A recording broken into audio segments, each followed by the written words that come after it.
never really keep the F a secret. Why not? Why blow up my legacy? Truly, but I know that there will never be B.I.G. nobody did like 10 years ago B.I.G. and beyond. It still felt in 2007, 2008. You know what I mean? I mean, no matter what he rapped about, you always felt hip-hop. Notorious B.I.G. spit lyrics that was causing an earthquake in hip-hop. Spirit lives on, the memory lives on, and we're going to continue to just enlighten and to just commemorate the life of the greatest rapper of all time, B.I.G., man. Hey, yo, what's up, y'all? It's your boy Diddy here at the Lab, Daddy's House Recording Studios, home of the hits. We're here celebrating my man Biggie. He's definitely one of the greatest of all time. This is his 10th anniversary.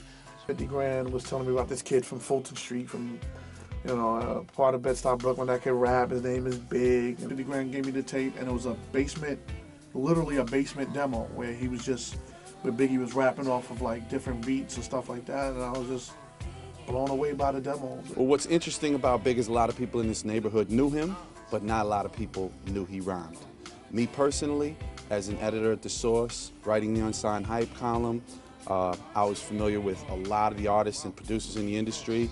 I knew Mr. C. I had hooked up with Matty C, who was with The Source magazine at the time, and they had the Unsigned Hype segment portion in the Source magazine where you could submit a demo. And it was those demos that Mr. C initially let me hear that got him his record deal with Puffy at Uptown MCA. When he got signed to Uptown, that's when I knew he was like, he gonna make it in the rap game, you know what I'm saying? He got a record deal at 18 years old. Like, that was young back in the 80s when the game was crazy, you know what I'm saying? A record deal in the 80s, you couldn't, you know what I mean? You really couldn't focus on that, you know what I'm saying? So when that happened, it was like, wow. Puff talking about he got this artist named Biggie, and he's the craziest thing. And then a little while after that, you know, he didn't really have to speak no more because, you know, the music was speaking for itself. He had such a big demeanor, but his personality, once you were in a room with him, was not intimidating. He was what you may call a teddy bear. You did want to give Biggie a hug. He was the type of person to always make jokes, full of laughter, full of life. He's always been a good person, not just somebody that you would consider a great lyricist. What that people don't know about Big is that he was a funny dude. You know, he's a very, very funny cat. You know, he always struck me as a very determined young man and a great storyteller, always full of you know, jokes and laughs, you know, and and smart comments. Nice kid, yeah. Real fun to hang with, you know? Very charming. He was like, crack a lot of jokes. Back in back when he was a kid, he wasn't working over here. You know? He always was like a hustler.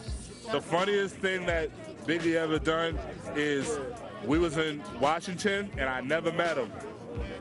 And he had came up to me and he said, "What up, Rob?"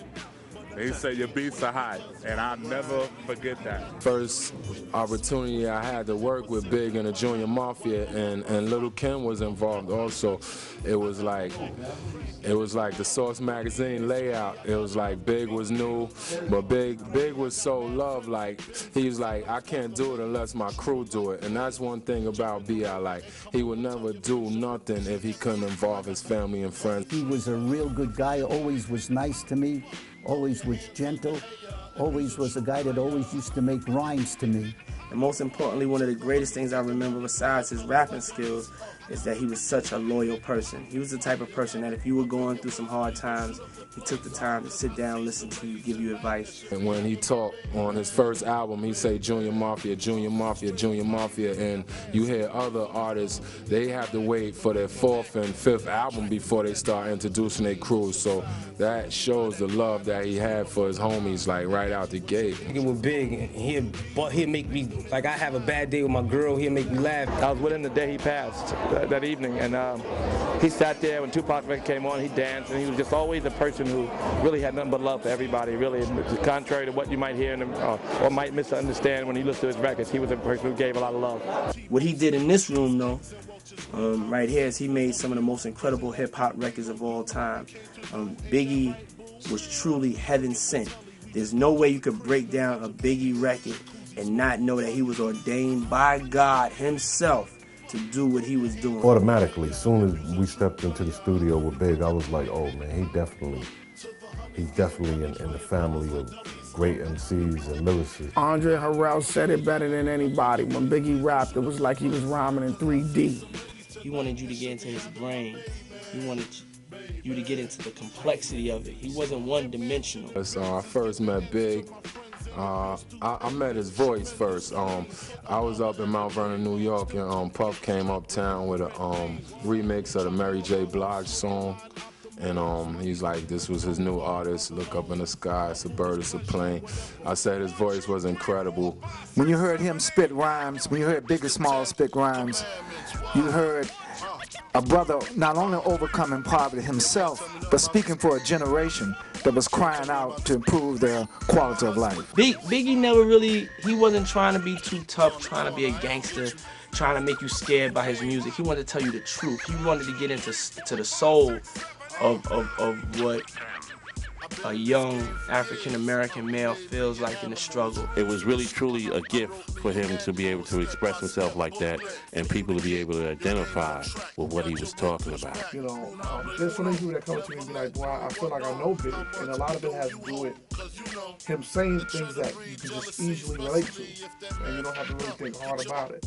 They trying their best to say the same hard stuff that he just made out so plain and simple. Like, he just laid out to you, another person got to go through this, that, to get that same point across. Definitely major when he came out with that album, the Ready to Die album. He had the skits and everything was just like a movie. Wipe the coal out my eyes, or the red and black lumberjacks. Like, man, I had coal in my eyes. I had a red and black lumberjack, and it had to match. Like, everybody from Brooklyn, they coming up, they either, you know, they wearing their Timbs flopped up. You got niggas from different, you know, you got people from different boroughs even trying to, you know what I'm saying, dress up now. Dudes is like, yo, we wearing Versace. I came home, niggas wearing Versace, the whole hood, like everybody Versace'd out. He made it cool to be fly for a big guy. Gotta bring the swagger. You always gotta bring the swagger. He broke the mold of what fashion expression was. So, yeah, Biggie was always a fly cat. All right. To be put in the category of one of the greatest MCs is a very deep category because there's a lot that came before Biggie. And those guys that came before Biggie are like hip-hop gods, man. I think it's a combination of the body of work that he's done in the short amount of time that he was here. For him to be as successful as he was in the short amount of time. He had that KRS big voice to him, but he still had that Brooklyn fly, Bed-Stuy flow. And it's history. It's history. It's something about his flow and the way he rapped. He seemed like he came from the family, a generation of lyricists before him. And I was like, how this dude so good? Performance, making good records, you know, making good street records, making good radio records, you know, making funny records. I mean, he did a record called Player Hater where he's singing on the whole record, right? You know, who would have thought? No matter what you doing in life, you can always go back to a B.I. and say a B.I. quote. If you're broke, B.I. got the answer for it. He gonna tell you what he went through. If you rich, he gonna let you know. He was in Technicolor, you know?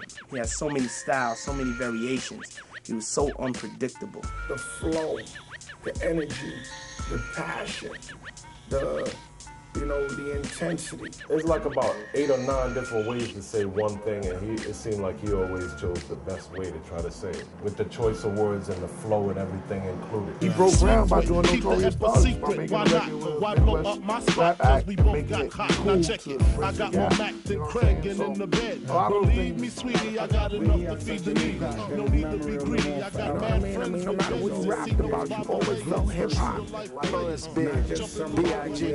spit lyrics that was causing an earthquake in hip-hop. Spirit lives on, the memory lives on.